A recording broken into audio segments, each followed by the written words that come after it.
Spectateurs, bonjour à toutes et à tous et bienvenue avec nous à notre rendez-vous hebdomadaire de chaque jeudi. Nous sommes le jeudi 23 janvier 2025 et nous sommes ravis de vous retrouver comme chaque jeudi pendant 1h30 de 8h à 9h30. Nous avons un programme riche et varié, plusieurs plateaux avec des invités de plusieurs domaines.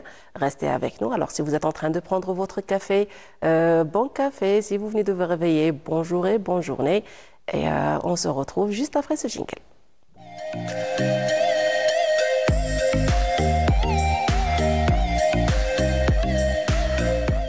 L'invité de la matinale, on vous a choisi un écrivain de la région. Il s'appelle Mostafa Bessadet. Il est écrivain dans tout ce qui est littérature mémoriale, on va dire. Bonjour, bienvenue. Merci d'avoir accepté notre invitation. Bonjour à vous aussi et merci pour l'invitation. Alors, c'est moi qui vous remercie. Pour commencer, vous avez eu 3 éditions au nom du Message. L'intitulé, le titre de vos œuvres, c'était Message 1, 2 et 3. Alors, le 3, il a eu un deuxième nom qui était les jeunes, la jeunesse et une guerre. Une jeunesse et une guerre. Oui. Une jeunesse et une guerre. Donc, dans l'ensemble, vous parlez de l'époque coloniale. Si je parle du message 1, c'était d'un point de vue d'un enfant plein d'émotions, plein de ressentis, d'un point de vue de l'enfant que vous étiez autrefois. Oui, qui a vécu des moments, des affres du colonialisme, bien sûr. Bon, l'idée, bien sûr, m'est venue pour d'écrire. L'idée d'écrire m'a toujours accompagné depuis mon jeune âge. Seulement, c'était le temps et le sujet. Mais à quel moment, justement, vous avez commencé? Bon, le temps, il fallait le prendre. Et le sujet, bien sûr, ce sont les affres des événements des années 90 qui ont été quelque peu le déclenchant de cette écriture parce que on s'est posé la question pourquoi on est arrivé là. Pour moi, notre génération, la génération de nos parents, a fait ce qu'il fallait faire et notre génération n'a pas bien su communiquer le message, n'a pas transmis bien le message pour préserver les acquis de la Révolution. Donc c'est la raison pour laquelle vous avez nommé vos œuvres Message 1, 2 et 3. Voilà, le message 1. Vous avez un message à passer. Oui, et effectivement, le message 1, il y a le premier chapitre qui était réservé un peu au développement du nationalisme de la région. Ensuite, bien sûr, démontrer l'intention civilisatrice du colonialisme, entre guillemets, bien sûr. Oui. L'intention civilisatrice, ça commence par le canon, une photo du canon et une carte postale envoyée par un capitaine de la colonne de Bni Abbas en novembre 1923. D'accord. Et le contenu exprime exactement l'intention, la vraie intention du colonialisme et de cette colonne qui a pénétré le Sud. Donc justement, voilà, on voit le livre, l'édition. Il y a un passage qui m'a marqué dans le résumé que je vais vous lire maintenant. Donc voilà, ça c'était le livre. Alors, c'est le premier, donc le message 1. Il y a eu le message 2. Ensuite, une jeunesse et une guerre, Oui. Qui s'expriment sur la même thématique, c'est des récits récoltés, mais non seulement le point de vue change par rapport au premier enfant qui a essayé de faire transmettre son ressenti justement. Le deuxième, c'est plus l'adulte qui parle, qui a été récolté, des témoignages. Oui. C'est en quelque sorte, j'ai été le script de certains combattants qui ne pouvaient pas s'exprimer, qui ne pouvaient pas parler, qui n'avaient pas de moyens pour transmettre ce qu'ils ont vécu. Oui. C'était des jeunes combattants, que ce soit Fidei ou Djundi. Voilà. Donc, il fallait les faire parler parce que pour eux, ils ont fait leur devoir et ils gardaient ça pour eux. Donc, ce qui fait qu'il y a eu une défaillance de notre génération. Nous n'avons pas transmis bien le message de ces gens-là. Pourquoi vous avez ce sentiment d'avoir échoué à transmettre cet amour de patrie, on va dire? Pourquoi avez-vous ce sentiment de culpabilisation? Parce que J'ai écouté les jeunes. Oui. Et les expressions avec lesquelles ils s'exprimaient envers la nation, c'est-à-dire c'était un mécontentement. Bon. Ça vous a touché? Bien sûr. Ça m'a beaucoup touché. Et d'ailleurs, je l'ai dit dans le préambule, si je peux le... Oui, allez-y. Voilà. Dans le préambule, je dis que alors, n'en voulons point à nos enfants, à qui nous n'avons pas su communiquer le message, et qui n'ont pas eu la chance de faire partie de notre génération charnière, qui, si elle n'a pas joui de la vie durant les années d'occupation, a au moins su tirer des leçons d'amour patriotique envers son pays et son peuple. Leçons bafouées, là, ce n'est pas la faute à cette jeunesse-là. Les leçons ont été bafouées par les années d'indépendance, par excès de jouissance, inconscience, mépris ou indifférence. Parce que ce sont les comportements d'après l'indépendance qui ont donné à cette jeunesse-là une impression que ça a été facile, que voilà, on a eu l'indépendance peut-être de manière... alors que c'est faux. C'est pas du tout le cas. Le prix qui a été payé par la génération de nos parents, dont nous étions témoins, qui ont vécu des atrocités, voilà, justement. C'était enfant de la Révolution. Et homme de l'époque de ces événements-là, bien sûr, on doit se faire ce reproche-là. Il faut être honnête quand même envers cette jeunesse-là. On ne peut pas lui en vouloir. Il faut l'aider à aimer son pays. Mais il ne faut pas généraliser non plus. Non, voilà, il y a une génération qui prend la relève, qui adore son pays, qui est prête à... Parce que là, entre les années 90 et 2025, il y a eu quand même des changements. Tout à fait. Heureusement d'ailleurs. Et c'est la prise de conscience de notre génération. Parce que nous avons quand même vécu les affres du colonialisme, mais nous avons les jouissances de l'indépendance. Et la politique du pays aussi, pour renforcer il fallait redresser les choses. Bon, c'est le devoir de tout un chacun, minime soit-elle, soit l'apport, mais quand même, il faut faire quelque chose pour cette jeunesse-là, pour qu'elle ne s'égare pas. Et je pense que pour moi, ça a été aussi une thérapie. Très bien. Donc, vous avez eu ce besoin d'extérioriser un sentiment. Voilà, exactement. Et puis, nous leur devons ça quand même à cette jeunesse-là. Le troisième livre, je l'ai intitulé « Une jeunesse et une guerre ». C'est pour appuyer que c'était la jeunesse qui était c'est la jeunesse qui est la vigueur du pays. Il y a un passage qui m'avait interpellé justement dans le préambule. Je vais le lire aux téléspectateurs. Alors, vous dites avertir les générations descendantes des peuples colonisés et colonisateurs. Et colonisateurs. Donc, les deux. Oui. À se prémunir contre les méfaits et dangers de l'oppression des uns par les autres, liés aux intérêts subjectifs de certaines minorités, il faut le signaler, qui plongent l'humanité dans l'horreur et le mépris. Tout citoyen du monde a le droit et le devoir d'exprimer ou de mémoriser le fond de ses pensées envers sa patrie et sa nation, sans pour autant se substituer à l'homme de lettres ou à l'historien. Donc vous ne vous mettez pas à la position d'un historien. Non, loin de là. Justement, et c'est à partir de là que vous voulez transmettre ce message, mais outre-mer, parce que même les peuples occidentaux sont trompés par leur gouvernement.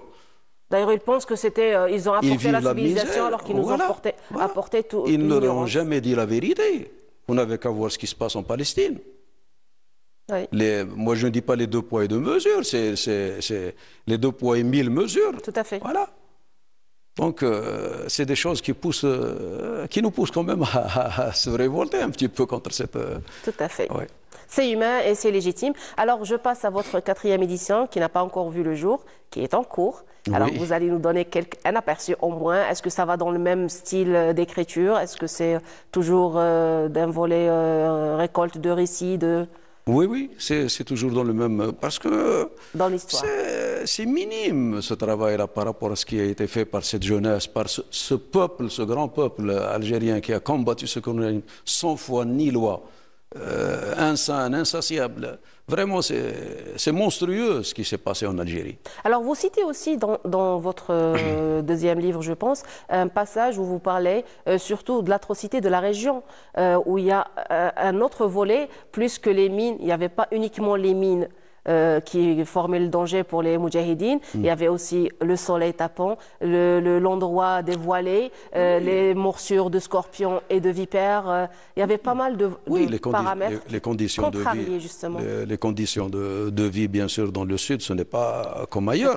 D'ailleurs, le professeur Taïbi, c'est une sociologue de l'université de Bel-Abbas, a fait la remarque, elle m'a envoyé un email, beaucoup de gens ignorent ce que c'est le combat dans le sud. Dans le désert, oui.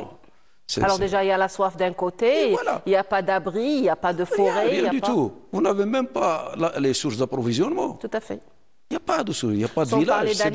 C'est des montagnes rocheuses, il n'y a ni forêt, ni rien du tout. Et ça, c'est le premier ennemi. C'est la nature de la région, le premier ennemi. Avant de passer à l'ennemi de la soldatesque française. Il fallait se battre déjà contre la nature. Voilà. Et c'est ça le volet que vous avez évoqué justement. Bon, peut-être que c'est facile d'en parler, mais le vivre, c'est pas... Exactement. Alors, je reviens vers la 4e édition. Oui. Pouvons-nous avoir un aperçu? Je sais que ça va être une exclusivité. Je ne vais pas demander de griller l'histoire, de griller le bouquin. Pour les amateurs, ils vont être obligés. Ça ne change pas tellement. C'est toujours le parcours de combattants, de jeunes combattants. Bien sûr, on a vu l'enfant qui parle, on a vu l'adulte qui parle. Alors, ça n'englobe pas uniquement la région de Béchar. Je vais vous dire le titre. Je l'ai intitulé les baroudeurs de la Wilaya 5. Ce qui fait que c'est... Ah, c'est plus étendu, donc voilà. Et j'ai fait parler plusieurs moudjahidines de Bel-Abbas, de Sebdou, de Tindouf. Voilà. C'est un nouveau recueil, donc vous avez Parce que c'était un combat national. Il faut citer ces gens-là. Et c'est vraiment, vraiment rien du tout par rapport à ce que ces gens-là ont fait pour le pays. Ah ben, je salue votre initiative. Ça fait plaisir qu'il y a encore des gens qui fuient dans l'histoire, qui veulent faire apparaître des vérités qui probablement étaient enfuies et gardées pour soi, surtout chez les gens qui ne veulent pas en parler. Ils les gardent avec un souvenir peut-être douloureux au fond d'eux. Mais vous avez réussi quand même à en tirer les témoignages. Je vous remercie d'avoir répondu à notre invitation. C'était un plaisir de vous recevoir. Chers téléspectateurs, nous arrivons à la fin de ce premier plateau, mais il y aura d'autres. Alors restez avec nous. Je vous retrouve juste après cette pause musicale.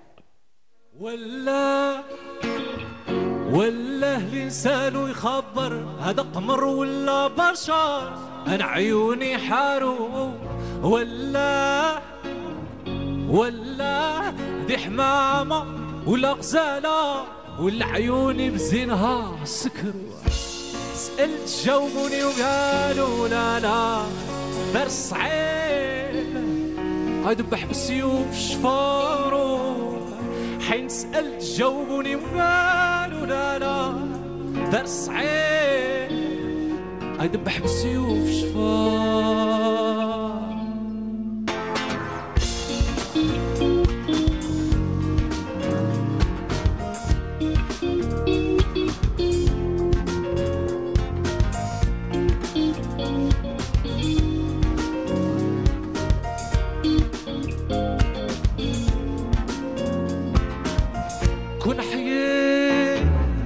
كنا حيين انا وصحابي نقصر وحين جات حكمت علينا بالممات من قلب ما يهضروا كنا حيين انا وصحابي نقصر حين جات حكمت علينا بالممات من قلب ما يهضروا الله الانسان يخبر هذا قمر ولا بشر انا عيوني حارو ولا دي حمامة ولا غزالة والعيون بزينها سكروا حين سألت جاوبوني وقالوا لا دار صعيب الحبيب يذبح بالسيوف شفارو حين سألت جاوبوني وقالوا لا دار صعيب يذبح بالسيوف شفارو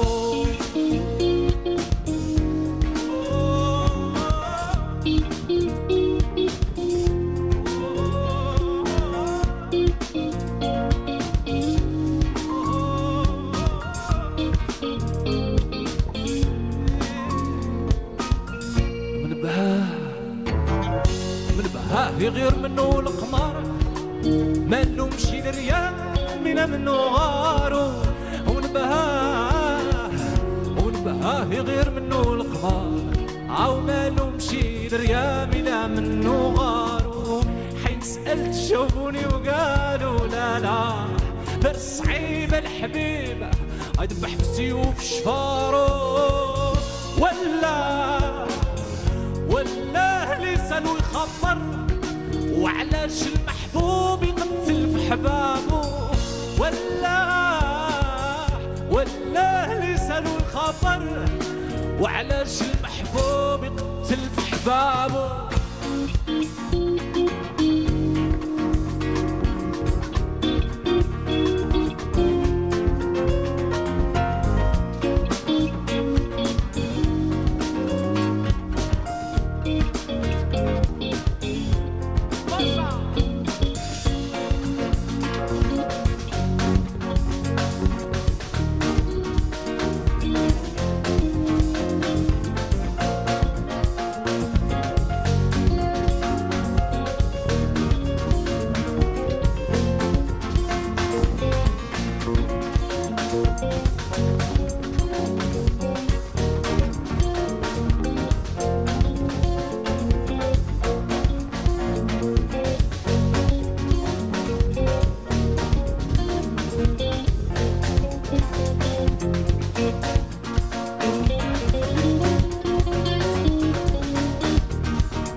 Rebonjour chers téléspectateurs, nous sommes avec vous en direct de la station régionale de Béchar, en direct de Canal Algérie sur votre émission hebdomadaire Bonjour d'Algérie. Comme chaque jeudi, on vous accompagne de 8h jusqu'à 9h30. Nous avons encore d'autres plateaux, d'autres invités. Restez avec nous si vous venez de nous rejoindre. Alors bonjour et bienvenue. Nous arrivons à notre deuxième plateau et j'ai le plaisir de recevoir à mes côtés un staff médical justement du centre de lutte contre le cancer, le CAC de Béchar, et qui est l'événement de cette semaine avec le renforcement de l'oncopédiatrie, un nouveau service qui va aider justement les malades de la région. Et bonjour, bienvenue à tous mes invités, Madame Belhendouz, Monsieur Rahmouni et Monsieur Barli, docteurs. Donc tous, vous êtes des docteurs. Je commence avec vous, Monsieur Docteur Rahmouni, si vous pouvez nous parler de cette nouveauté, de cet enrichissement avec un nouveau service destiné aux enfants. Bon, salam alaikum. Concernant le service, on l'a fait, bon, l'installation maintenant elle est terminée. Il y a une salle pédagogique, il y a une salle de jeu, une salle de préparation des médicaments, le labo, l'hôpital du jour. Tout est prêt. Côté le staff paramédical et médical, ils sont prêts. On attend l'installation des médecins. Au cours de cette semaine, ils vont nous rejoindre, Inch'Allah. Et l'ouverture, ça sera prochainement. Et l'ouverture de ce service, elle était importante. C'est par rapport au trajet qu'ils faisaient les malades avant. Oui. D'aller jusqu'à Alger, à Oran pour faire leur traitement. Et les traitements, ils sont lourds. C'est pour ça qu'on a opté pour ouvrir ce service au niveau de pour faciliter. Alors, il faut signaler déjà que c'est le 3e dans son genre, après celui d'Oran et d'Alger. Ouais. Donc, il y en a 2 seulement à l'échelle nationale, et c'est le 3e. On a vu qu'il était bien équipé, surtout adapté aux enfants, quand on voit les couleurs, quand on voit les jeux, quand on voit... Ça donne un aspect joyeux, plein d'espoir pour ces jeunes enfants, justement. C'était ça l'objectif. L'objectif, c'est d'attirer l'enfant à leur service. Parce que si on parle d'un enfant, un adulte, par rapport à un traitement chimiothérapeutique, il peut le faire parce qu'il a la responsabilité. Mais un enfant, il se sent comme une victime. Oui. Pourquoi moi? Pourquoi moi j'ai cette maladie? Pourquoi? C'est pas évident de lui expliquer. C'est pour ça qu'on D'où l'intérêt du staff justement psychologique et de son accompagnement qui est primordial dans ce genre de situation justement. C'est pour ça qu'on a opté pour ça. Et en plus, on fait des formations continues. On a fait des formations. On essaye de faire des formations par rapport au staff paramédical et médical, par rapport à ça, surtout le côté psychologique de malade, de l'enfant. Il faut dire aussi qu'il y a un nombre important de malades au niveau de la wilaya. Alors, ils sont, je pense, à 90 75 ou 80, voilà, dossiers, 90 enfants malades qui se déplaçaient jusqu'au nord. Qui se déplacent. Et sans parler des wilayats limitrophes aussi. Oui. Donc, il pourra servir de manière très importante toute la région sud-ouest. C'est pour la région sud-ouest, oui. C'est un acquis. Alors, je sais que, docteur Barli, vous avez fait une formation lundi et mardi dernier, destinée au staff, surtout aux médecins du service. Alors, de quoi s'agit-il et à quoi ça consiste? Merci pour l'invitation. Donc, je me présente, docteur Ilyes Barli, médecin et chercheur indépendant, président de la Société internationale de médecine orthomoléculaire. Donc, durant ces 2 journées, nous avons eu l'occasion de partager à propos des éléments intégratifs au traitement allopathique. Donc, on a abordé le volet du programme nutritionnel anti-inflammatoire, donc comment revenir à une alimentation saine.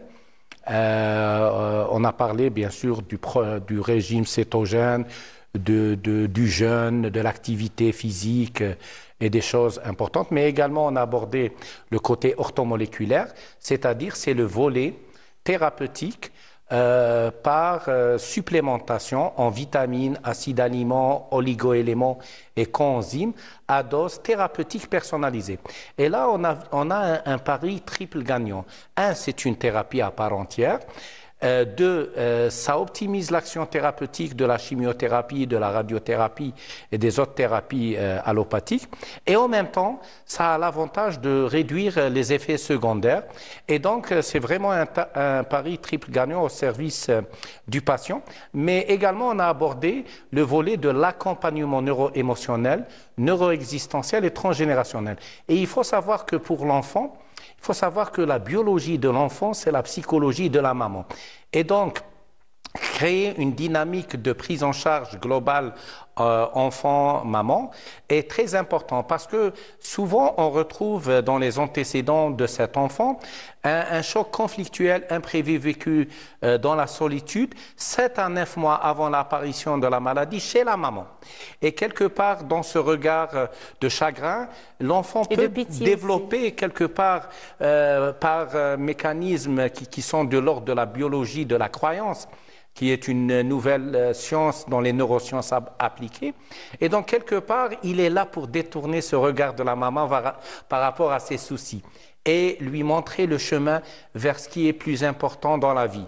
Et donc, quelque part, quand la prise en charge thérapeutique est faite, bien sûr pour l'enfant, ça c'est primordial, mais qu'il y ait un accompagnement de libération émotionnelle à l'égard de la maman, dans le regard de joie de la maman, il y a une énergie de guérison et de rémission que va capter l'enfant. Et c'est pour ça que l'accompagnement de la maman émotionnel doit se faire en présence de l'enfant.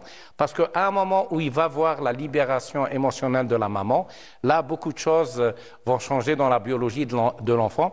Et c'est ça qu'on a partagé, sans oublier le protocole thérapeutique hybride orthomoléculaire du cancer, donc où il y a plusieurs approches antiparasitaires, les vitamines à dose thérapeutique, les oligoéléments, le côté, comme on a dit, programme nutritionnel anti-inflammatoire et programme cétogène, la marche, l'activité sportive, le jeûne, également l'oxygénation. Et là, au niveau de Béchar, au niveau de Territ, le climat est sec et favorable. Ah oui. Et surtout, moi, j'aimerais attirer l'attention de tout le monde, pas uniquement de la région. C'est que au petit matin, au lever du soleil, ces premiers rayons de soleil, il faut savoir qu'à ce moment-là, l'air est ionisé.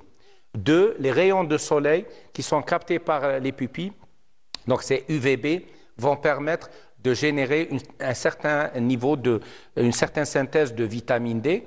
Et donc, c'est important aux gens c'est bien beau de faire du sport à la maison, mais il faut sortir à l'air, respirer l'air, tout simplement, parce qu'une des causes qui ont été retrouvées dernièrement, c'est que la problématique de la phosphorylation oxydative et de l'oxygène fait partie des éléments. Il y a 3 éléments importants. Il faut savoir que l'oxygène, l'oxygénothérapie naturelle, on peut avoir les caissons hyperbares à oxygène, mais ça, c'est vraiment de l'ordre thérapeutique, qui peut avoir des outils pour côté marin et autres, sous-marins. Mais là, je parle de l'oxygénation naturelle, c'est une thérapie. Favoriser une alimentation adéquate, loin des produits OGM, loin de tout ce qui est sucre blanc raffiné, loin de tout ce qui est additifs, conservateurs et autres.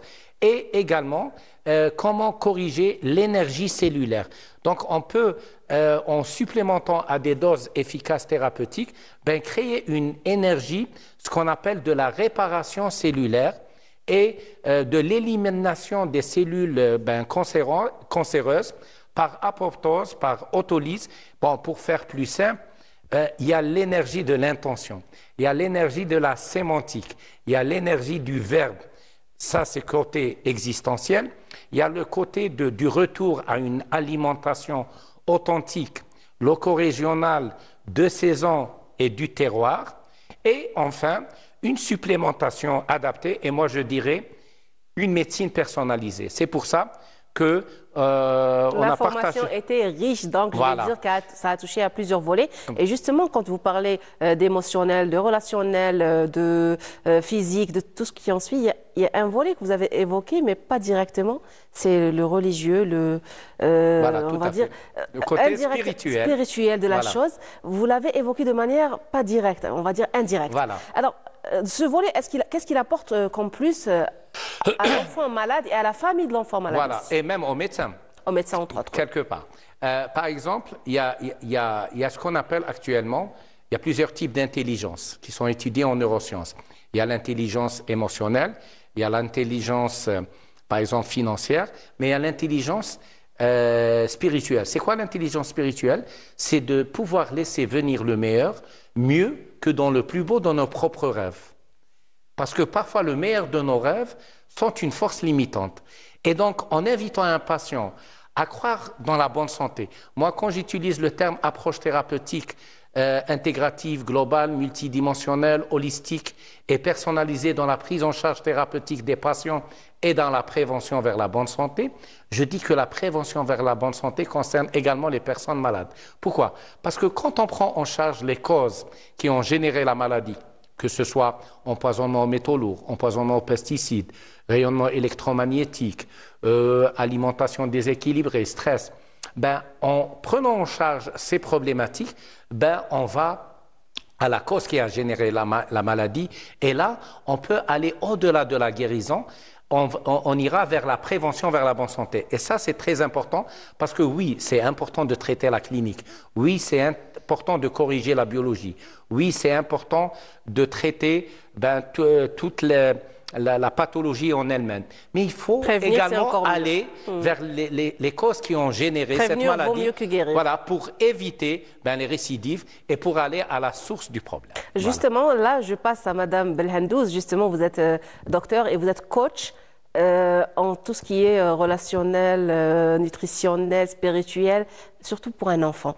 Qu'est-ce que vous pouvez apporter à travers le jeu, à travers le relationnel, à travers vos efforts, bien sûr, entre autres les efforts du staff médical et paramédical, en l'occurrence les psychologues. C'est quoi votre rôle exactement? Alors, le rôle, d'abord, dans une école, c'est une première. On a ce qu'on appelle la salle d'études. Oui. Et cette salle d'études, comment je l'ai conçue? À travers un coaching de santé. Cet enfant qui, pour la première fois, va faire de la chimiothérapie ici à Béchar, avant qu'il ne fasse cette chimiothérapie, déjà il a peur. Donc c'est des émotions et c'est l'immunité qui est diminuée quelque part. Donc déjà, avant la prise, on souhaite aussi faire ce qu'on appelle, lui apporter déjà cette aide à minimiser cette peur chez lui, de le rassurer avant la chimiothérapie.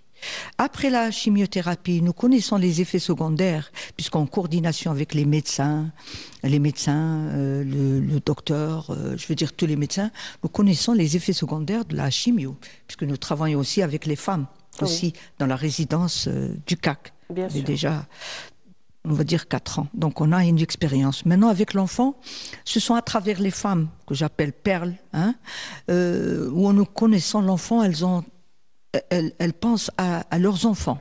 Donc de là, j'ai toujours l'enfant chez la perle, qui est à la résidence. Vous avez d'ailleurs appelé Bourgeon-Fleuri. Bourgeon-Fleuri, le Barahim Zahira. Ouais. Voilà, parce que le mot, comme dit Dr Barli, la sémantique du verbe est importante et la cellule aussi a une mémoire. Donc ce que nous disons à nous-mêmes impacte notre immunité. Donc je veux que cet enfant... Et cet optimisme aussi joue un rôle très important. Bien sûr. Cet enfant, nous le prenons en charge avec 3 objectifs que nous avons tracés. Le premier objectif, c'est bien sûr le neuro-émotionnel, c'est l'émotion. Il faut qu'elle soit un peu positive, il faut qu'il réfléchisse positivement pour relever son immunité. Un deuxième aspect, c'est le nutritionnel, bien sûr. Il y a bien sûr la prise en charge médicale, il y a une prise en charge à travers la nutrition, des antioxydants, et nous souhaitons à travers le jeu, c'est des jeux très faciles, à travers des éducatifs, des photos, data show bien sûr, des vidéos sonores. Il mange, parce que nous savons que un des effets de la chimiothérapie, c'est qu'il a un manque d'appétit. Donc nous essayons de lui donner une forme de psychonutrition en quelque part à travers des repas que il est en train de jouer, mais il a aussi un jeu. Et à travers le jeu, il a un cadeau. Même s'il trace il va dessiner. Donc il va y avoir un esprit de créativité chez lui, où il dessine. Quand il dessine, il va sécréter aussi de la joie, de la sérotonine. Il est content, ce qu'on appelle l'hormone de la joie. Oui. Toutes les hormones, les bonnes hormones seront sécrétées et il oubliera un peu quelque part bien sûr la douleur. Justement. Nous souhaitons justement faire dévier cette douleur et qu'il pense apporter une onde positive à travers faire dévier le lendemain et qu'il pense positivement. Il faudrait qu'il ait aussi des affirmations et que à travers nous avons, on va dire, élaboré, et à travers un domaine spirituel aussi, les 6 chapeaux de pensée du verset coranique Sourate al-Hajj. Le verset 10, nous avons aussi créé des petits cœurs, mais chaque cœur, il y a des couleurs de cœur, le blanc, le rouge, le noir. Et bien sûr, sa signification, c'est une étude scientifique. Nous allons revenir justement on va revenir sur ça. On va s'arrêter un petit moment avec ce VTR. Je vous ai rendu visite au CAC. On a fait la découverte du nouveau service. Je vous laisse, chers téléspectateurs, découvrir l'endroit avec ce VTR et revenons justement pour continuer le débat. Restez avec nous. Le Centre de lutte contre le cancer de Béchar vient d'ouvrir un service d'oncopédiatrie doté d'un laboratoire et d'une pharmacie pour la prise en charge des 90 enfants malades de la wilaya qui devaient se déplacer avant vers Alger et Oran. L'ouverture de cette oncopédiatrie, il existe au niveau de ce service plusieurs unités, telles que l'unité de laboratoire ainsi l'unité de la préparation de produits oncologiques, l'hôpital du jour ainsi l'hôpital de l'hospitalisation qui englobe 15 lits avec 90 malades enfants au niveau de Béchar. L'ouverture de ce service d'oncopédiatrie pour plus de 90 enfants malades qui se déplacent de la wilaya de Béchar vers Oran et Alger avec toutes les difficultés de déplacement.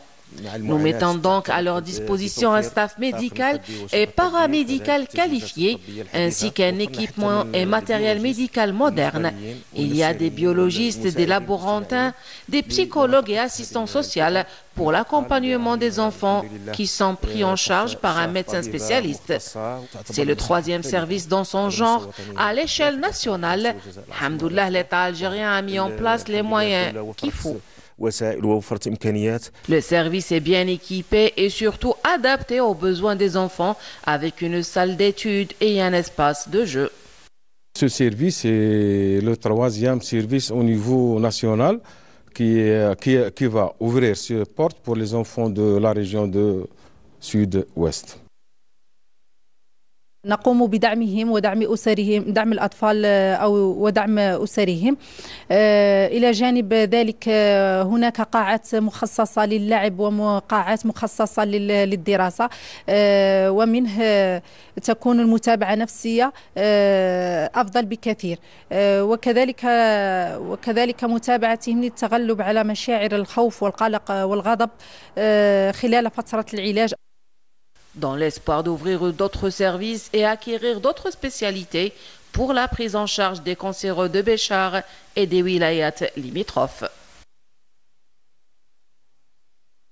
Donc voilà, c'était un petit aperçu sur le nouveau service d'oncopédiatrie récemment ouvert et qui n'a pas encore ouvert ses portes aux malades justement, mais qui va se faire incessamment. Donc on a fait la découverte de l'endroit, ça se voit, il y a plein de couleurs, c'est attractif pour les enfants, des héros, je sais pas, des autocollants, ça ouvre l'appétit justement et ça sort des idées stéréotypes de l'hôpital, c'est les lits, c'est...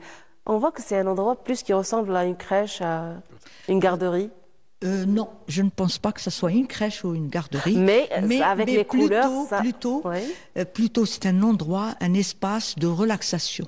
Tout à fait, mais ils n'ont pas l'habitude justement de voir ça dans l'hôpital. La deuxième salle, c'est vrai qu'il y a une deuxième salle de jeu carrément, pour l'hôpital du jour. Mais les gens, c'est-à-dire ceux qui sont, je veux dire, hospitalisés, nous souhaitons réussir à alléger cette souffrance et cette douleur sur le plan neurologique. Parce que quelqu'un qui est malade, il est seul quelque part au fond de lui-même. Donc nous essayons de rentrer dans le fort intérieur de cet enfant et de l'aider comme on peut à dessiner des sourires. Parce que l'objectif dans tout ça, quand on dessine un sourire, donc par là d'abord, et qu'il se sente, et comme a dit Dr Barli tout à l'heure aussi, la prise en charge des mamans. Parce que nous avons un programme, des techniques, un pardon thérapeutique, le Moussamaha, et nous avons un programme aussi spirituel. Donc il y a 3 volets, le neuro-émotionnel à travers les jeux, à travers l'animation qu'il fait, des jeux éducatifs simples, très simples. D'accord. Et nous souhaitons, l'objectif c'est qu'il sécrète justement et qu'il soit, on va dire, heureux de faire des choses, de participer et de dévier son attention de la douleur vers... c'est comme un... Qu'il ait une vision positive sur toute sa maladie. Comme un traitement, on va dire, spirituel. Et qu'il croit sa guérison surtout. Voilà, qu'il guérisse l'objectif. Et un autre domaine, c'est le domaine spirituel, c'est qu'ils sentent qu'il y a... Allah, enfin. Donc il y a un volet à travers aussi les cartes mentales du Coran et qu'il va aussi apprendre seulement à colorer parce que tout est préparé, donc il y a ce volet. Le volet nutritionnel, nous souhaitons aussi créer, Inch'Allah, on va dire dans le cadre de la psychonutrition, un petit restaurant où eux-mêmes, ils vont préparer leur antioxydants. Et à travers les photos qu'on a, ils ont même des... Ils vont apprendre à manger sainement. Ils ont même des serviettes avec des antioxydants.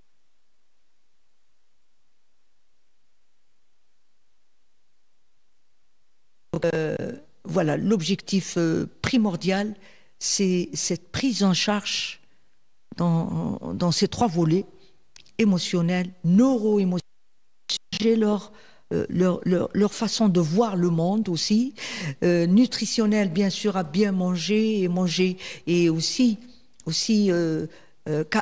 faire acquérir aux mamans, accompagner les mamans à savoir comment prendre en charge après le traitement. Je vous remercie, docteur Belhandouz, pour toutes ces explications. Je vais revenir vers docteur Barly, justement, par rapport à la formation. Elle était destinée uniquement aux médecins généralistes, ou est-ce que les familles ou les parents ou les personnes assistantes...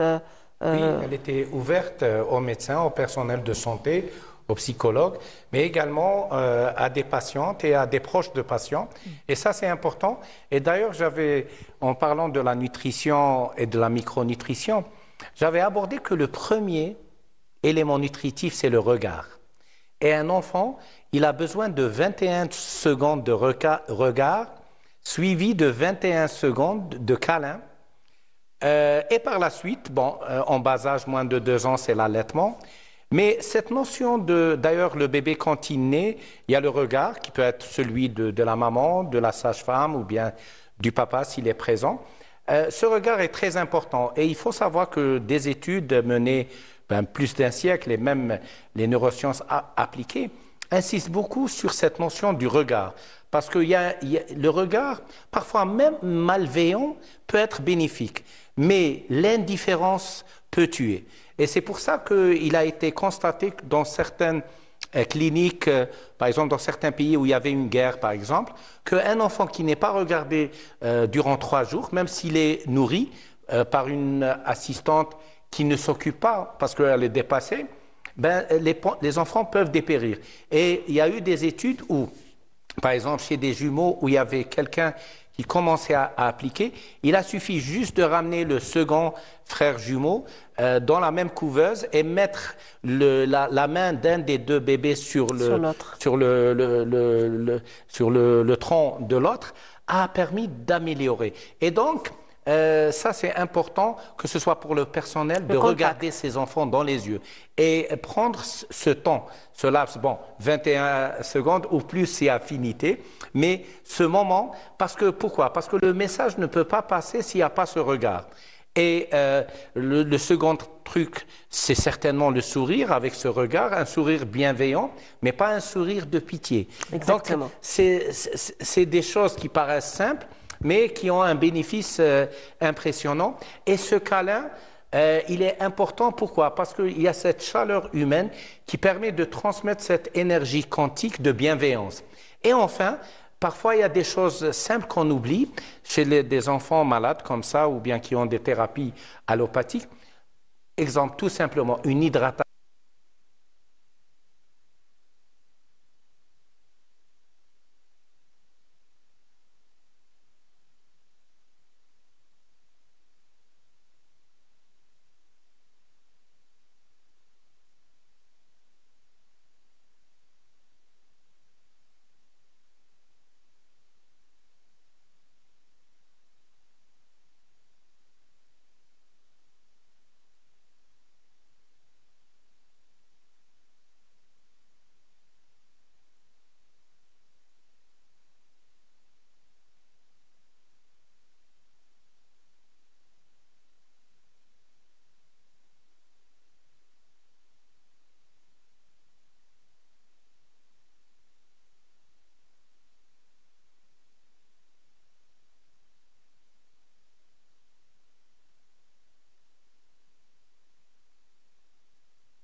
feedback, guérison spontanée, guérison miraculeuse. Mais si le miracle était dans le regard, si le miracle était dans la bienveillance, donc quelque part, moi je dirais bien que le miracle est par le divin via l'intention du patient lui-même, parce que c'est important de transmettre la responsabilité de la bonne santé aux citoyens, aux patients. Parce que le médecin finalement, il est là pour deux éléments. Un, apporter des outils thérapeutiques. Deux, être dans l'accompagnement, mais si le patient lui-même, même s'il est enfant, il peut prendre cette décision, une décision inébranlable, irrévocable et instantanée de guérison, là il y a une biologie de la croyance qui va s'installer chez cet enfant ou bien chez ce patient, qui va même modifier sa biologie. Et il faut savoir que ça a été vérifié par des neuroscientifiques au niveau international. Je citerai Bruce Lipton, Greg Braden et Joe Dispenza. Et donc, c'est des sciences qui doivent être intégrées maintenant dans l'enseignement parce que la science évolue et on doit être à la page de toutes les recommandations, qu'elles soient thérapeutiques, qu'elles soient dans le côté nutritionnel ou bien qu'elles soient dans les neurosciences appliquées parce que toute prise en charge ne peut être que globale. Et voilà le message que je vous voulais remercie, passer. Dr Barli. Je m'oriente vers vous, monsieur. Pardon, monsieur Rahmoun. Donc, vous êtes pharmacien. Là, on ne parle pas que du rôle du médicament. Tout seul, il ne peut pas faire grand-chose si on ne l'accompagne pas avec un suivi, avec un côté moral, relationnel et tout ce qui en suit. Que apporte ce genre de formation justement du staff du côté bénéfique pour l'enfant sur un plan remède et médication? Bon, lorsqu'on parle de traitement thérapeutique pour les médicaments, à lui seul, il peut rien faire. On est obligé d'avoir un programme alimentaire en parallèle. Le côté psychologique, il est important. Une bonne hygiène de vie de manière générale. Une bonne hygiène de vie, un régime de vie. Le côté sportif par rapport à l'enfant. Tout ça, c'est ça l'objectif qu'on essaye à travers ces formations. On essaye de former le personnel, les malades, les enfants, familles. Tout le monde par rapport à ça. C'est pour la guérison, elle dépend pas des médicaments. Elle dépend de plusieurs facteurs. C'est la psychologie, le côté sportif, l'hygiène de vie, le régime alimentaire, tout ça. Il faut être un ensemble. C'est un ensemble des facteurs qu'ils s'unissent entre eux pour donner un bon résultat ou le résultat voulu. Madame Belhandouz, votre rôle justement en tant que coach, c'est d'apprendre ces bonnes manières à ces enfants et à leurs accompagnateurs aussi. Alors, à partir de quel moment vous les prenez en charge? C'est avant le traitement, c'est pendant le traitement ou alors c'est quand ils sont hospitalisés? À travers, comme a dit docteur, à travers le regard déjà. Oui. Votre micro, s'il vous plaît. À travers le regard déjà des enfants. Est-ce qu'ils sont en classe c'est-à-dire en séance de chimiothérapie? Oui. Et déjà à l'arrivée du service, il faudrait laisser bien sûr les médecins faire le travail. Et après, en coordination avec les psychologues aussi donc on élabore un travail, on va dire, de semaine. Et aussi en coordination avec la nutritionniste du service, la psychologue, le médecin, le chef de service, le pharmacien. Donc c'est toute une équipe. Donc c'est une décision à quel moment on va intervenir. Alors, est-ce que c'est un programme collectif pour tout le monde en même temps ou alors ça diffère cas au cas par rapport à... Il y a aussi cas par cas, donc il y a le bureau de la psychologue. Donc on essaye on va intervenir, mais il y a ce qu'on appelle de la psychothérapie collégiale, collective, déjà. Donc on est entouré, on est assis avec eux, etc. Et après les cas par cas, on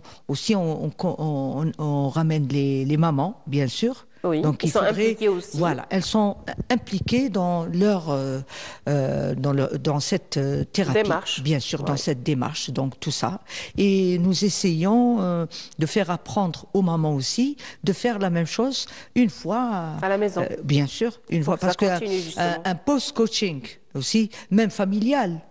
Le père, la maman, les frères, et donc nous essayons aussi de sensibiliser toute la famille autour de notre programme pour qu'ils le fassent.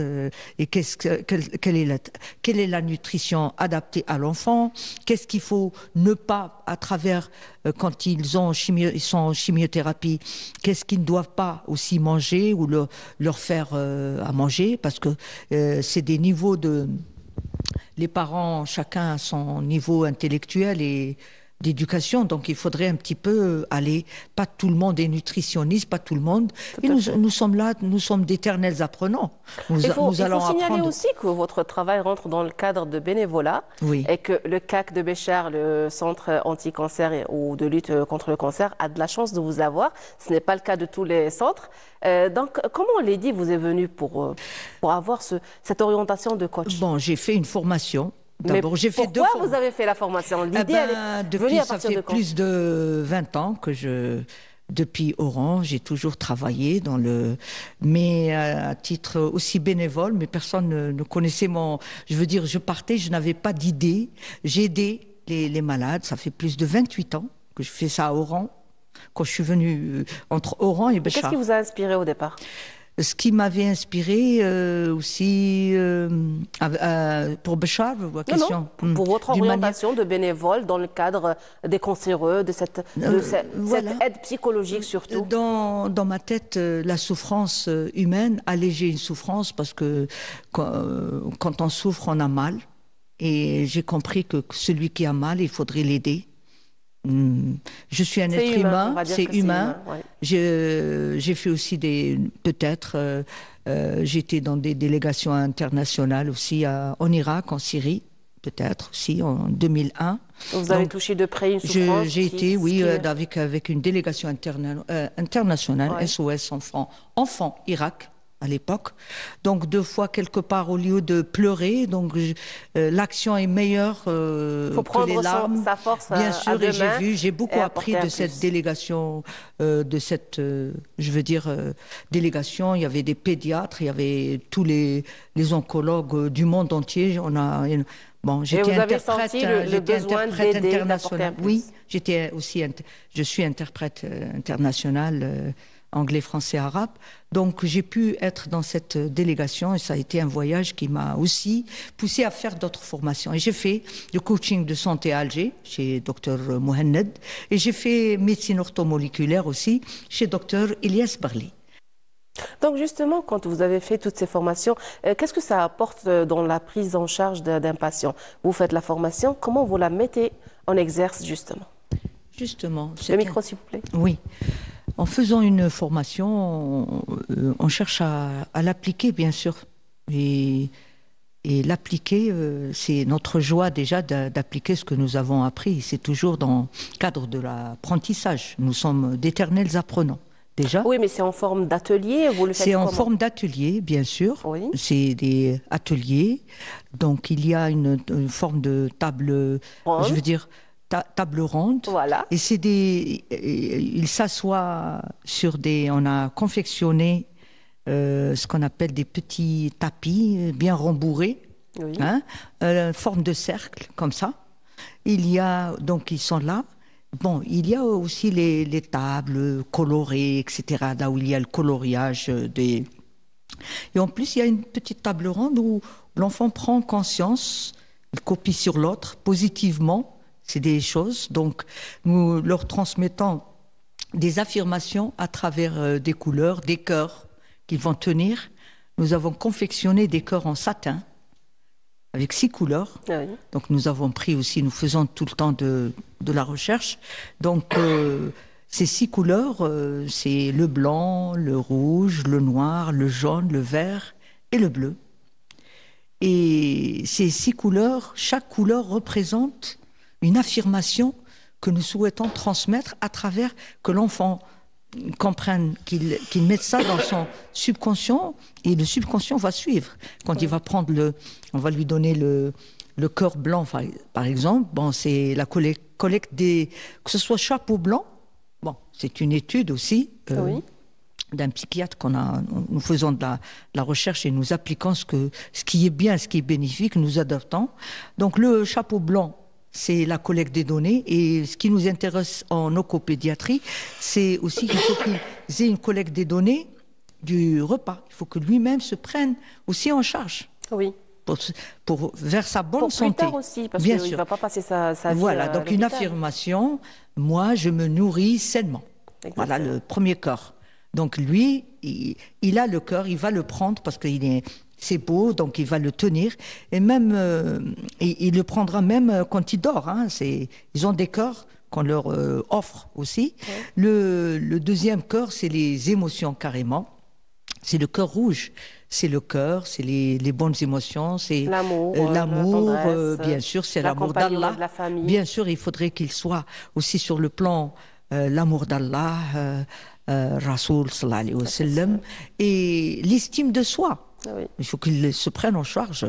Après, nous avons le jaune, c'est l'esprit positif. Il faut qu'il réfléchisse positivement, donc il a un cœur. Moi, je réfléchis positivement. Et ça a un impact aussi sur ses cellules. Comment il réfléchit positivement? Il faudrait emmener l'enfant. C'est une nouvelle, on va dire, j'ai un protocole entre parenthèses, oui. Mais dans le sens, on va dire, psychothérapeutique. Hein? Donc, à travers le jaune, il a le jaune, donc moi, je réfléchis positivement. Regarde, à travers une méditation, nous faisons une méditation vers sa guérison. Après, bon, le noir, ce n'est pas le noir, un cœur noir, mais plutôt un pardon thérapeutique. Quand il va faire sa propre critique, je ne mange pas ceci, je ne... Donc chaque couleur a un sens bien défini, bien déterminé. Mais voilà. Mis à part cette méthode, par exemple, est-ce qu'il y a des méthodes de communicationnelles, relationnelles, d'activité, où il est le centre d'intérêt lui-même? Comment il peut interagir avec son entourage? Donc chacun, on va connaître... On va essayer de connaître et de qu'est-ce que tu sais faire donc à travers le questionnement, la psychologue, qu'est-ce que tu aimes faire, qu'est-ce que tu sais faire. Connaît de la poésie. Donc il sait écrire, par exemple. La lecture, pourquoi pas? La lecture, la poésie, le dessin. Qu'est-ce qu'il a au fond de lui-même? Au lieu de réfléchir à la maladie, il réfléchit aux bonnes choses. Voilà. Donc il va vers son futur de bonne santé. Et il prépare à travers le présent sa bonne santé.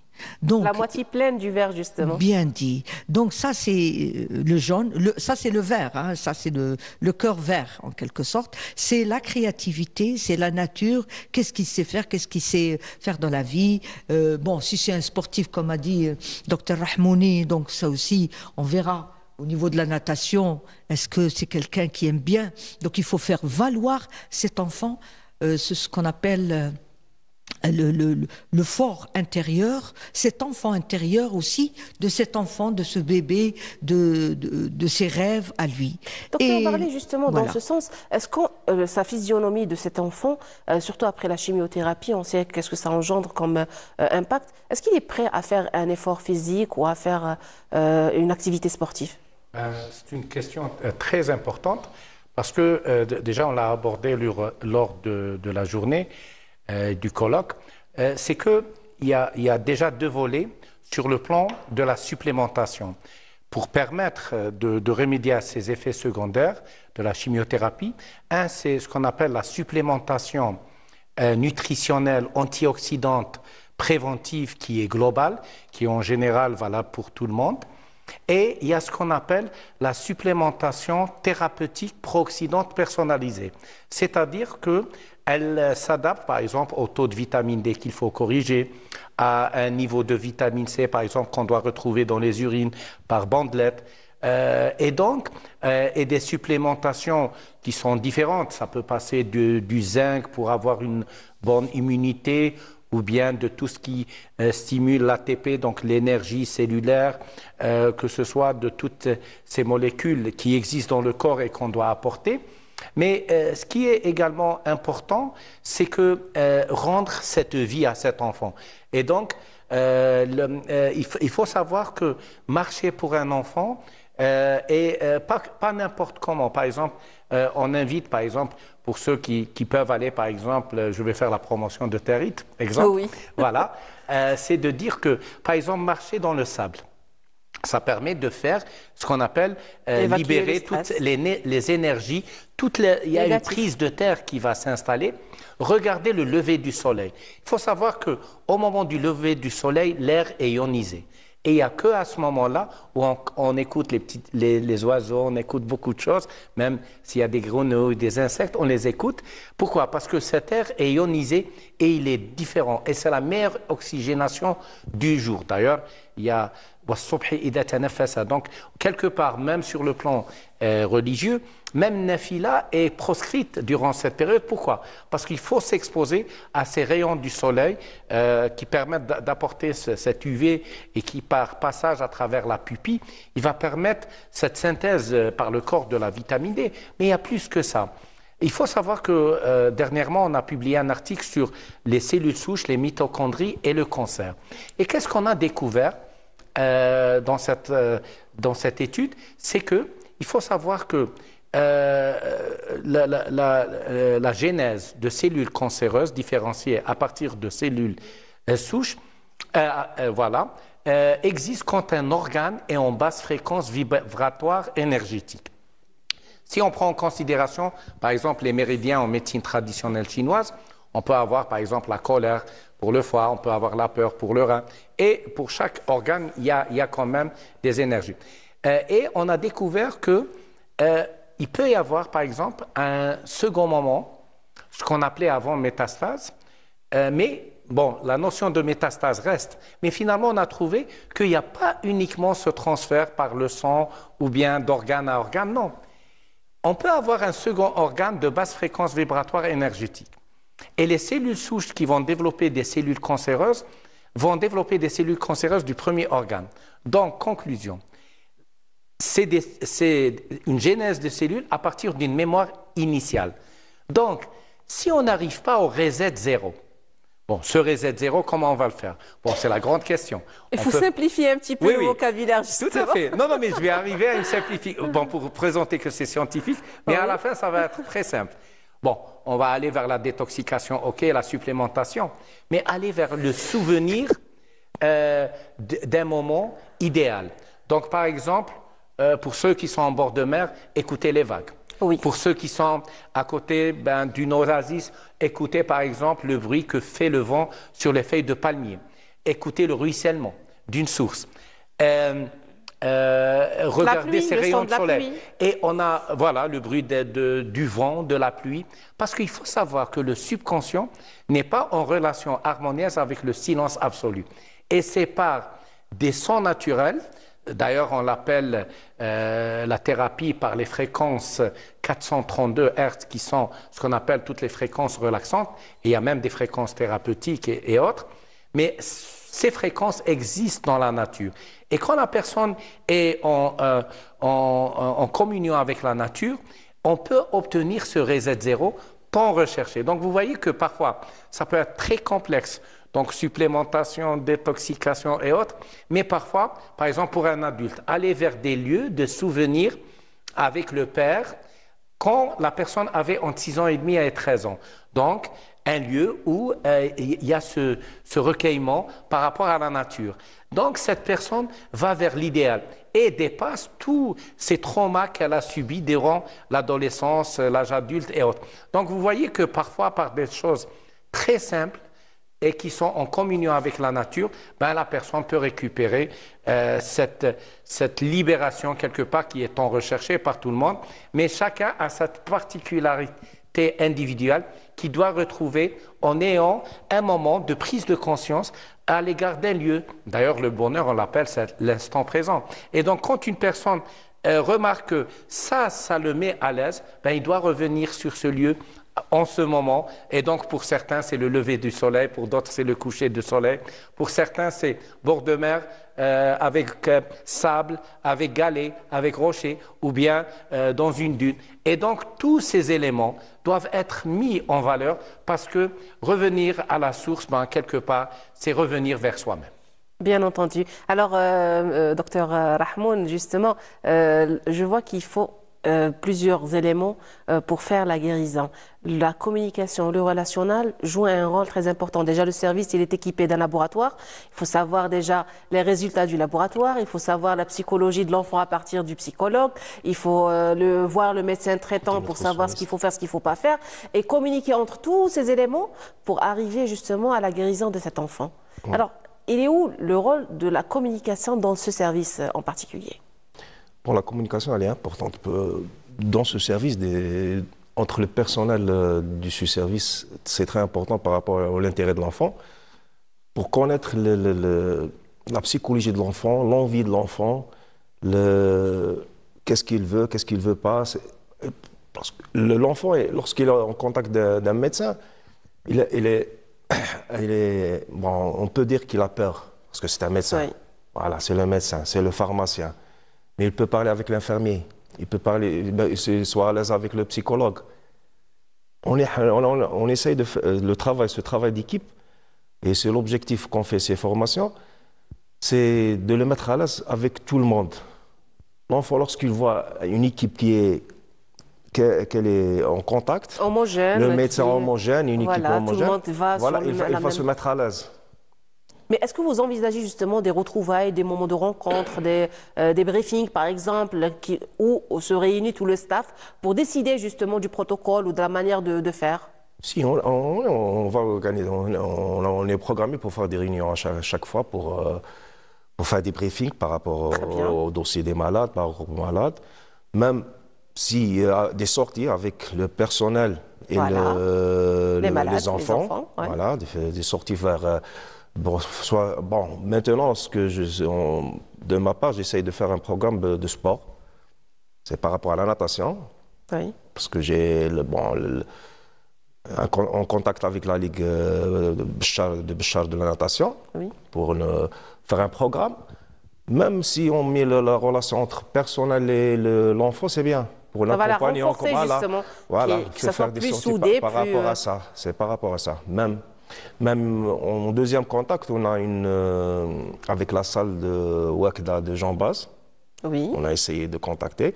C'est juste à côté, justement. Voilà, juste à côté. Voilà. Même il y a une piscine juste à côté. Super. Elle n'est pas ouverte, mais voilà. Très bien. Elle n'est pas ouverte. Donc ça facilite déjà la tâche, il est bien situé, il est bien entouré. Donc déjà le centre, il est bien entouré. Il a la piscine à côté, il y a la salle de sport à côté. Même l'étendue à l'intérieur, ils peuvent faire une petite marche. Pourquoi pas les inviter par exemple à faire la prière du Fajr le matin et faire une petite marche à l'intérieur du CAC. On sait que c'est assez grand, donc ils peuvent partir avec les moniteurs, les malades entre eux, faire une petite marche. Voilà, ça pourrait renforcer leur immunité justement. N'est-ce pas, docteur? Oui, il y a une salle, justement. Oui. Il y a une salle de prière au CAC. Très bien. Là où voilà, on va commencer par là déjà. La matinée, on va appliquer la règle du docteur Barli, commencer à prendre l'air pur du matin. Exactement, Inch'Allah. Inch'Allah. Alors, vous envisagez à créer des activités dans ce genre oui, pour sortir de la salle d'études, oui, pour avoir un contact avec la nature? Oui, Inch'Allah, je souhaite, en faisant aussi le programme, une fois détaillé, oui, on souhaite... En prenant contact déjà avec les autres services, en prenant connaissance des cas de chaque enfant. Voilà. Et puis, comme c'est Qnetsa, par exemple, elle est à 18 km dans le Masjid al-Atiq, oui, chez les Sultani, parce que je souhaite faire cette première sortie, visite en pleine nature. Il y a tout un patio, des maisons extraordinaires. Donc, Inch'Allah, avec la coordination... ça va être un moment de prière, de changement, voilà, de changement, de relaxation, sortir de la salle des soins. Et pour tout le monde aussi. Vous imaginez si c'est tout le personnel, ce serait vraiment avec leur famille aussi. Inch'Allah. Inch'Allah. Ce sera même un legs culturel transgénérationnel. Voilà. Exactement, voilà, c'est joindre l'utile à l'agréable. Il va y avoir plusieurs volets à évoquer et j'imagine que ça ne va faire que du bien. Et je voulais seulement ajouter un point. Le dernier chapeau et cœur, c'est le dernier cœur, c'est le corps bleu. Oui. Eh ben, le corps bleu, il se prend en charge, il devient coach, il est autonome, il est son propre docteur. his inner doctor, comme on appelle. Oui. Donc, il devient son docteur dans son traitant. Il se prend aussi en charge. C'est important à lui de faire sécréter ces substances de bonheur, de joie et d'alléger ses souffrances parce que les émotions ont un impact important sur les organes vitaux. Je vous remercie pour toutes ces informations. Vous avez un dernier mot à ajouter, Dr Barli? Oui, allez-y. Moi, je suis également dans l'action bénévole pour apporter notre expertise pour toutes les centres anti-cancer ou les services d'oncologie en Algérie.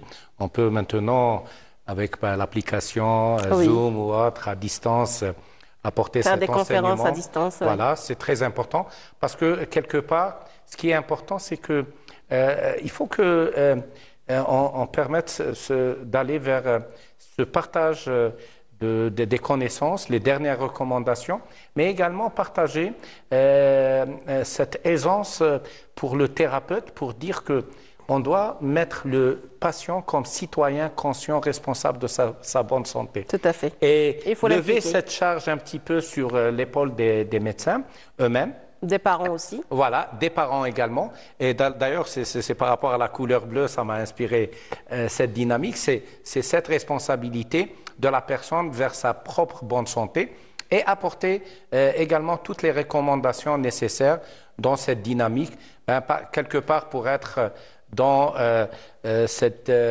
dynamique vers la bonne santé au service du patient et au service de l'humanité. Je vous remercie pour toutes ces informations. Dr Rahmoun, vous avez un dernier mot? De ma part, au nom de CAC, je remercie M. Dr Barli parce qu'elle était là. En plus, c'est professeur Blendouz, elle nous a aidé beaucoup pour établir ce programme. On va essayer de le mettre sur le terrain. Et tout ça, c'est avec l'aide de la direction de CAC qui nous a aidé pour faire ces formations, pour l'organisation, tout ça. Je vous remercie. À vous. C'est moi qui vous remercie d'avoir répondu à notre invitation. Chers téléspectateurs, nous arrivons à la fin de notre deuxième plateau.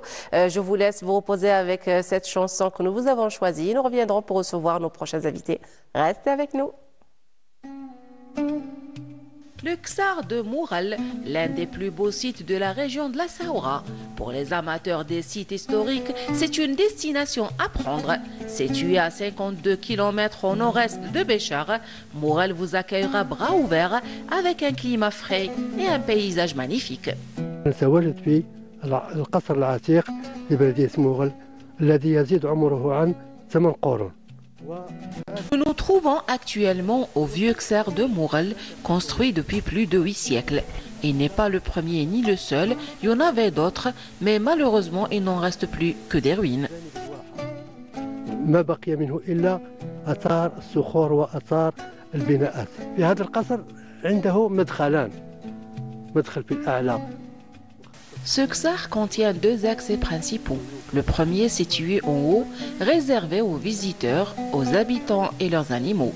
Le deuxième mène sur la palmeraie et la source d'eau, dont l'accès est interdit aux animaux pour éviter le breuvage des animaux à la source.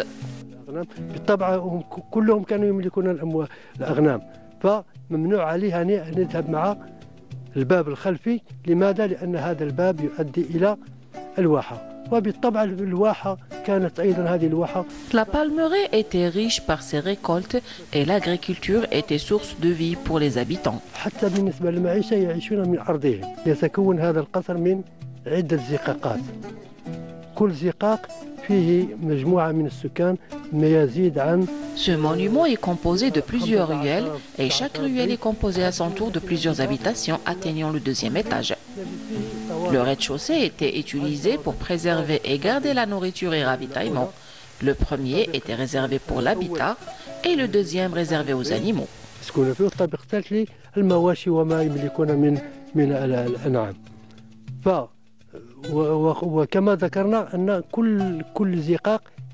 Chacune des 8 ruelles contenait un puits réservé aux besoins des voisins du même chemin. À la vieille mosquée du Ksar, il y avait aussi un grand puits qui servait aux ablutions et breuvages. Les femmes avaient leur propre côté pour éviter le contact avec les hommes.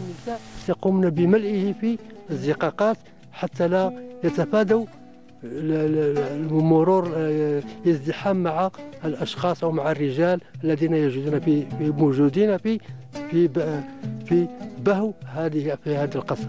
كانوا يجتمعون في هذه المنطقة. هذه المنطقة تسمى مكان اجتماع، وليس فقط اجتماع وأيضا لتقسيم الماء. Au milieu du Ksar, on trouve une placette qui servait de lieu de rencontre, de réunion, de commerce et de mariage, etc.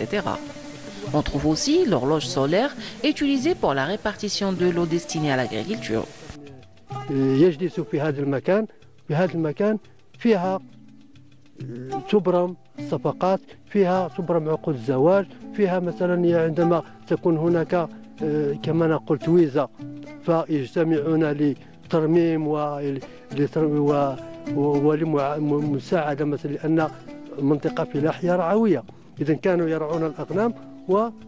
وشيء آخر أنهم كانوا يقومون بخدمة الأرض في البساتين. هذا القصر العتيق استفاد من ترميم في السنوات الماضية. Ce vieux Ksar a bénéficié depuis quelques années d'une restauration de la placette et de la façade. Malheureusement, l'intérieur du Ksar a subi une détérioration par quelques touristes et visiteurs qui laissent des écritures et des traces qui abîment ce beau héritage. Sans oublier les phénomènes naturels comme les dernières intempéries qui ont causé l'effondrement de plusieurs murs et toits. العوامل الطبيعية مثل الأمطار الأخيرة التي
Et voilà, c'était pas une chanson, mais c'était le beau Ksar de Moural. C'était une visite pour vous faire découvrir la splendeur et la richesse de la région, surtout en ce qui concerne les vieux Ksar. Nous arrivons à notre troisième plateau. Je vous retrouve juste après ce jingle.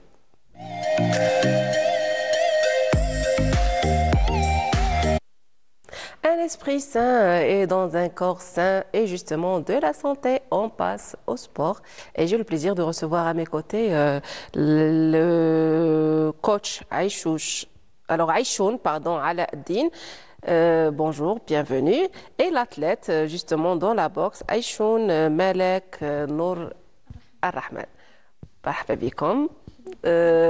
La discipline de la boxe, généralement, on la voit chez les garçons plus que les filles. Alors, je commence avec vous. Vous êtes son entraîneur. Oui. Elle a eu plusieurs médailles. À l'échelle nationale, على المستوى الوطني دات 6 ميداليات دات كؤوس. كيفاش وصلت لهذا المستوى؟ معكم مدرب دولي عايشون علاء الدين. لا بوكسوز هذه ملي كانت صغيره عندها طموحات. الحق الحمد لله جامي خسرت لحد الان، جامي خسرت. عندها 6 ميداي دور، 6 بطولات واتلات في ليكيب ناسيونال. في ليكيب ناسيونال كادي اي جونيور. Donc elle est membre déjà de l'équipe nationale. À partir de quel moment التحقت بها؟ Quel âge? 12 ans. Ça fait 2 ans اللي راها في l'équipe nationale. Non, كان عندها 12 عام دخلت ليكيب ناسيونال. 12 ans. Donc déjà depuis l'âge de 12 ans راهي في l'équipe nationale. شاركتي في مشاركات دولية، خرجتي خارج الوطن؟ شاركت في بطولة مدرسية عالمية وربحت 5e بلاص شامبيون دي موند. واش عجبك في لابوكس؟ كيفاش l'orientation تاعك vers هاد لا ديسيبلين؟ les déficits surtout sur le plan corporel في الجسم، تدي ضربات تدي لكمات وانت مرا، دونك كيفاش راح توجه لهذا؟ ديجا خويا الكبير لونترينور تاعي كان ان اتليت دو بوكس، كنت نروح نتفرج نشجعه. وي كان عندي 8 ans. لا 8 ans 6 ans. شحال كان في عمرك؟ 8 ans. كان عندك 8 ans ملي بديتي تتبعي وتشوفي. دونك ديجا لا فامي سبورتيف كي كان عندك الاخ ديجا في لو دومين سا فوزا انسبيري الهمك ومن بعد زاد اون بليس يفوزا انكوراجي كي ولا هو يدربك. يعطيك الصحة. اي 8 ans دخلت ندير لا بوكس وحبيتها. ومن بعد اسكو سا انسبير لي جون اللي في لا فامي تاعك في لونتوراج ملي تكوني في ليكول ولا يعجبهم كيفاش راكي تديري هاد لا ديسيبلين تدي معاها سا انسبير دوطخ في يقول لك بلي نروحوا ندخلوا في هذا الدومين. ايه صح بالك كامل اللي كانوا معايا سما كاع صحاباتي انا دخلتهم وكامل. Très bien. Donc, je reviens vers l'entraîneur. Vous avez une équipe de 80, je pense, athlètes. Donc, c'est déjà... 20 boxeuses et 60 boxeurs. 20 boxeuses filles déjà. Filles. Et l'âge, ça varie de quel âge L'âge... Le plus jeune, c'est Depuis 5 ans. 5 ans. Donc, le plus jeune boxeur chez vous, il a 5 ans. C'est une fille ou un garçon? Garçon et fille. Ah, les deux sont à cet âge-là, 5 ans. 5 ans. Allah Ibarak. Et le plus âgé, il a quel âge? Le 30, 32. 30, donc il n'y a pas d'âge limite, chacun peut pratiquer la discipline à n'importe quel âge. ينجم واحد في لا ترونتين كيما ينجم يبداها هو صغير. هي بصح على حسب الطموحات تاع الاتلات شغل حنا نخدموا المدى الطويل شغل لونغ قد ما بدا صغير قد ما يكون عنده شويه حنا النادي تاعنا مواهب الصغرى لحد الان محقق 16 ميداليه ذهبيه 16 ميداي دور. الله يبارك. 11 médailles d'argent ou 8 bronzes nationales. Justement, pour réaliser des médailles pareilles, il faut un entraînement dur et justement continu. Alors, وين راكم ديروا les entraînements تاعكم وشحال عندكم حجم ساعي شحال من les heures اللي راكم ديروهم تاع l'entraînement في لا سيمين؟ لا لي زونترينمون رانا شاك جور رانا في الفاج ملعب 18 فيفري 18 فيفري لي زونتر على حسب لي كاتيجوري. D'accord.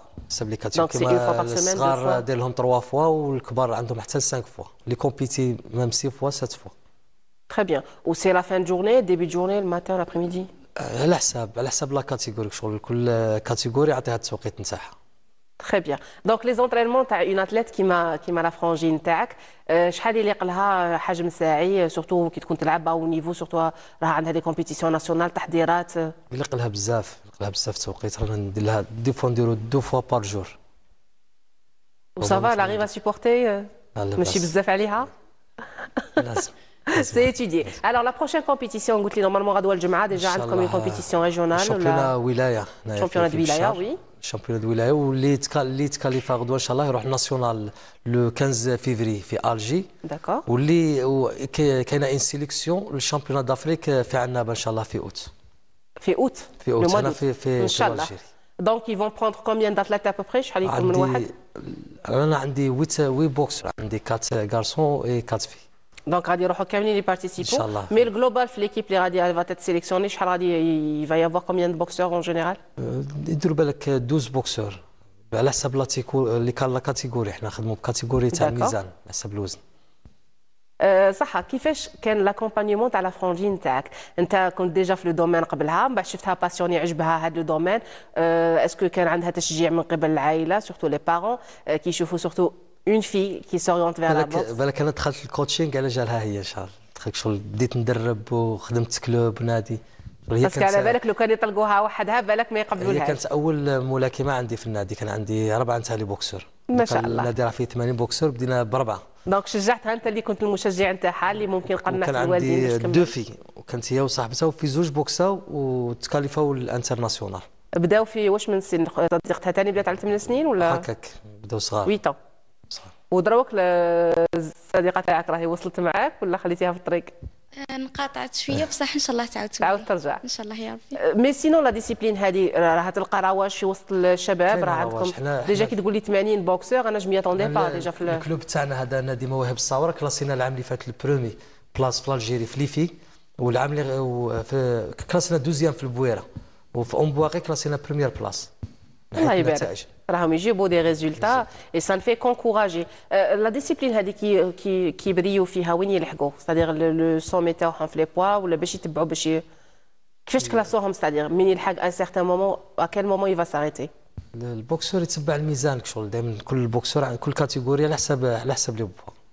دونك يكومبيتيو في لو بوا تاعهم جوسكا حنا نوصلوهم ليكيب ناسيونال ومن بعد ليكيب ناسيونال هي لي برون شارج دونك اون طونك كلوب فوز الي لي اكومباني كي يكونوا صغار كي يخرج شامبيون البوكسور دائما كي يخرج بطل الجزائر يدوه ليكيب ناسيونال كي يوصل للفريق الوطني ثم تتعاونوا مع مديريه الشباب والرياضه ديريكسيون دو لا جونيس دي سبور تاع ولايه بشار عندكم بيان سور حنا معاوننا بزاف كاع معاوننا بزاف مدير الشباب والرياضه ديجا لي بريزونس شارج ترونسبور دائما نلقاو الصدر رحب ثم كندو ترونسبور باش الله يبارك Rabbi Youfarkom, chers téléspectateurs, nous allons nous arrêter un petit moment avec ce VTR pour vous faire découvrir justement cette discipline et revenir pour continuer le débat.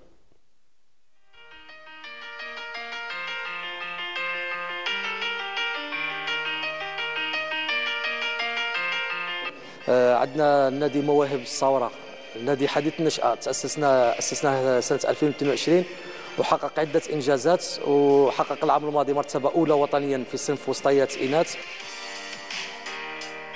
عندنا عدة منافسات، مؤخرا كان حققنا إنجاز اللي شاركت ب7 ملاكمين في واد سوف البطولة الأسبوع الأولمبي، حققت 6 ميداليات ذهبية وواحدة فضية. بعد شاركنا في البطولة الوطنية أيضا عندها أسبوعين، البطولة الوطنية صنف أصاغر شاركنا ب3 ملاكمين، حققنا 2 ميداليات برونزية.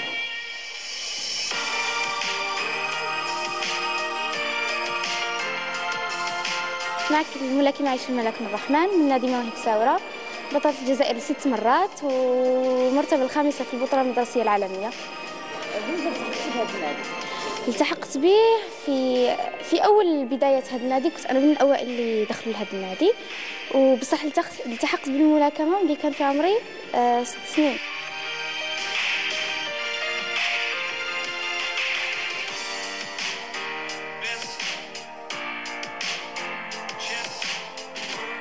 كاين تطور في الملاكمه، كنشوفوا في اللي جابت ميداليه دور في في الاولمبيات هي ايمان خليل. اختاريت هذه الرياضه خاطر شي اجمل رياضه.